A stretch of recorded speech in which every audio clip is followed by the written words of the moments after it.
You see someone your age doing better. A better career, more confidence, a life that looks more put together. And without thinking, your mind starts calculating where they are, where you are, the gap between the two. Suddenly, the day feels slightly heavier. Nothing dramatic happened, but something inside you quietly shifted. Your mood changed. Your motivation dropped. Your self-talk became harsher.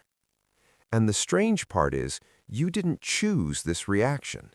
It just appeared, almost automatically. So why does your brain do this?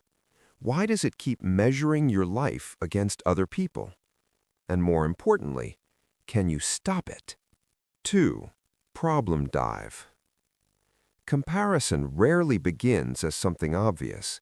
It usually starts quietly. You open your phone in the morning. A friend announces a promotion. Someone you knew in school just bought a house. Another person posts photos from a vacation. Your brain registers all of it, even if you scroll past quickly. Later in the day, something subtle happens. Your own progress feels smaller. The project you were proud of yesterday now feels ordinary. Your goals feel further away. Your mind starts replaying questions. Why am I not there yet?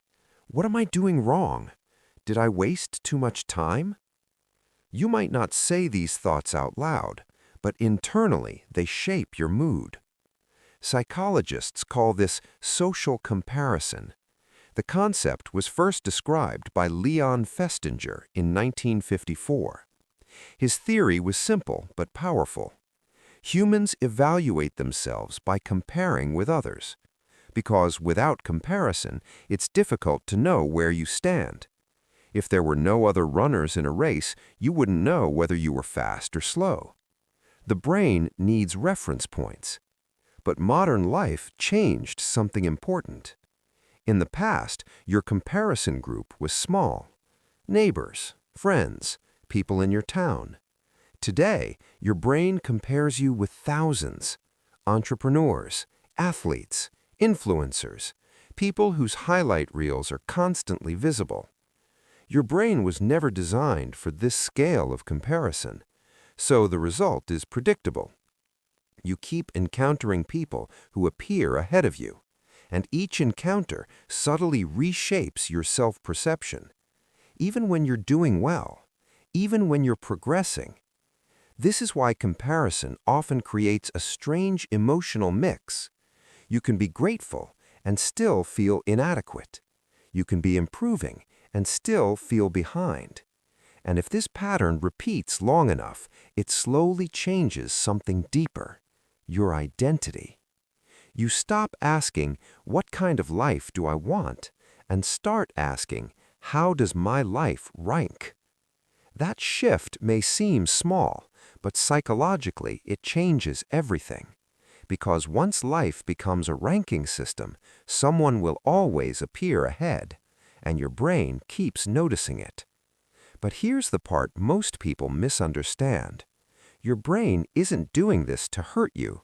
It's doing it for a reason, a very old reason. 3. Reframe. The instinct to compare yourself is not a personal weakness.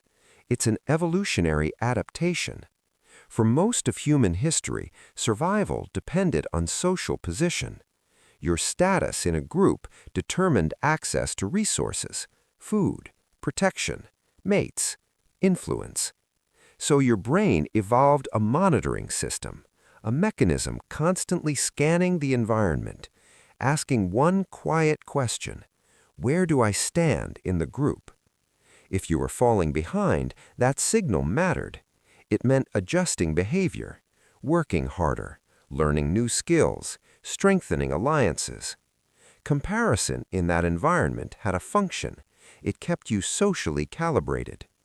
But modern life changed something important. In the past, your comparison group was small. Neighbors, friends, people in your town. Today, your brain compares you with thousands. Entrepreneurs, athletes, influencers, people whose highlight reels are constantly visible. Your brain was never designed for this scale of comparison, so the result is predictable. You keep encountering people who appear ahead of you, and each encounter subtly reshapes your self-perception.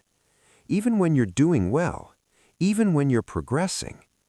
This is why comparison often creates a strange emotional mix. You can be grateful and still feel inadequate. You can be improving and still feel behind. And if this pattern repeats long enough, it slowly changes something deeper, your identity. You stop asking, what kind of life do I want? And start asking, how does my life rank? That shift may seem small, but psychologically it changes everything. Because once life becomes a ranking system, someone will always appear ahead, and your brain keeps noticing it. But here's the part most people misunderstand. Your brain isn't doing this to hurt you. It's doing it for a reason, a very old reason. 4. Psychological mechanism.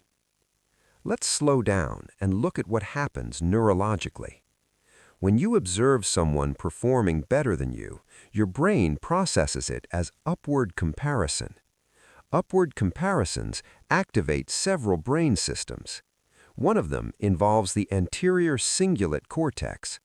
This region detects discrepancies, gaps between expectation and reality. When the gap appears large, your brain interprets it as a signal to adjust behavior. But another system activates at the same time, the brain's threat detection network, particularly the amygdala. If the comparison threatens your self-image, the brain treats it like a social danger, because historically, lower social status could reduce survival odds. So the mechanism works like this. Cause, you see someone ahead of you. Mechanism, the brain registers a status gap and activates threat circuits. Result, self-criticism, stress, and urgency. Your brain thinks it is helping you improve, but repeated comparisons overload the system. Here's a helpful mental model. Imagine your brain has an internal scoreboard. Every time you see someone's achievement, your brain updates the numbers. If their score rises higher than yours, your brain triggers motivation signals. But when the scoreboard updates too frequently, it becomes stressful instead of useful. The constant recalculation drains mental energy. And here's another psychological layer.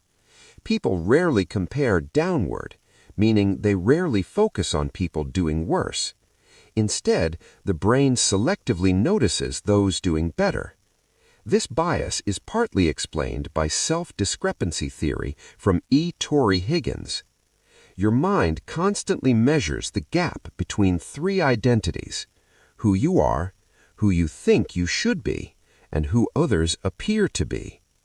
When the gap widens, the brain generates discomfort. Not because you failed, but because your mental model says you're falling short. And if you never interrupt this loop, your brain starts believing something dangerous, that your worth depends on outperforming others. But that belief creates a system you can never win, because someone will always be ahead. So the real question becomes, how do you keep the useful part of comparison without letting it dominate your identity? 5. Practical framework. The goal isn't to eliminate comparison. That's unrealistic. The goal is to regulate it. Here are 4 psychological strategies. 1. Shrink your comparison circle. What to do? Limit how often you expose yourself to massive comparison pools. Why it works. Your brain regulates status within smaller social groups more accurately. Large networks distort perception of norms. Real-life example. Instead of checking professional platforms repeatedly during the day, you limit exposure to once a week. The reduction lowers constant status recalculation. Your brain stops refreshing the scoreboard every few minutes. 2. Convert comparison into data. What to do? When you notice someone ahead of you, treat the observation as information rather than judgment. Why it works. The prefrontal cortex reframes threat signals when situations are interpreted analytically instead of emotionally. Real-life example. You see someone successful in your field. Instead of thinking, "I'm behind," you ask, "What skill helped them get there?" The comparison becomes a learning signal, not a self-attack. 3. Track internal progress. What to do? Measure improvement relative to your past self rather than other people. Why it works. Self-referenced progress activates intrinsic motivation systems rather than status threat. Why it works. Self-referenced progress activates intrinsic motivation systems rather than status threat circuits. Real-life example. Instead of comparing your writing career to famous authors, you track how much clearer your writing is than 6 months ago. Your brain sees growth without needing an external opponent. 4. Interrupt automatic comparison loops. What to do? Notice the moment comparison begins and redirect attention intentionally. Why it works. Mindful awareness engages executive control networks that override habitual thought patterns. Real-life example. While scrolling social media, you notice the familiar thought, "They're ahead of me." Instead of continuing the spiral, you pause and close the app. That simple interruption weakens the neural habit. Over time, the loop triggers less often.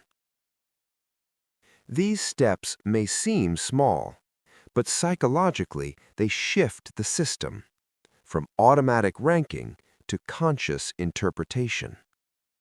And that shift changes how comparison affects your identity. But there is one final piece, a way to understand all of this with one simple image. 6. Integration. Think of comparison like a mirror. A mirror can be useful. It helps you adjust. It shows you details you couldn't see otherwise. But imagine living inside a room made entirely of mirrors. Every direction you look, there's another reflection, another angle, another measurement. Eventually, the reflections stop being helpful. They become overwhelming. Modern life created that mirrored room. Endless data about other people's lives. Endless signals about status and progress. Your brain keeps looking at the reflections, trying to orient itself. But the reflections never end. The real skill is not smashing the mirrors. It's choosing which ones you look into. A few mirrors can guide you. Too many distort you. And when you reduce the reflections, something interesting happens. Your attention returns to your own movement, your own direction, your own pace.